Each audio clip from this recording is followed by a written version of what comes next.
আজকের ভিডিওতে দেখাবো কিভাবে দেখবেন আপনার সিম দিয়ে কয়টি ফোন রেজিস্ট্রেশন করা আছে। প্রথমে হচ্ছে আপনি এই ওয়েবসাইটটিতে চলে যাবেন। ওয়েবসাইটের লিংক আমি কমেন্টে দিয়ে রাখবো অথবা ভিডিও ডেসক্রিপশনে দিয়ে রাখবো।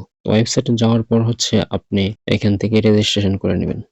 আপনি যদি ফোন দিয়ে ট্রাই করেন তাহলে প্রথমে লগইনে ক্লিক করবেন, তারপর নিচে দেখতে পাবেন সাইন আপ অপশন আছে। এখানে ক্লিক করবেন।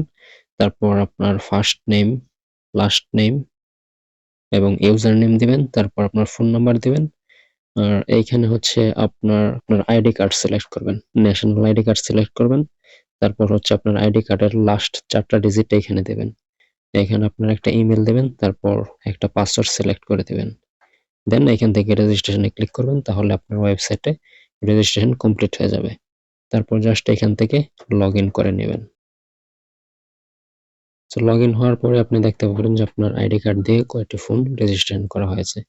এখানে আমার আইডি কার্ড দিয়ে 15টা ফোন রেজিস্ট্রেশন করা আছে। কিন্তু আমি মূলত 15টা ফোন রেজিস্ট্রেশন করে নাই। এইগুলো হয়তো ওরা কোনোভাবে আইডি কার্ডের তথ্যগুলা চুরি করে এই কাজটা করছে, অথবা কিছুদিন আগে শুনছিলাম যে আইডি কার্ডের তথ্যগুলো বিক্রি করে দেওয়া হয়েছে। এইভাবে হয়তো এই কাজটা ওরা করছে। আপনিও এখনই চেক করে দেখুন যে আপনার ফোন দিয়ে, আপনার আইডি কার্ড দিয়ে কয়টি ফোন রেজিস্ট্রেশন করা আছে।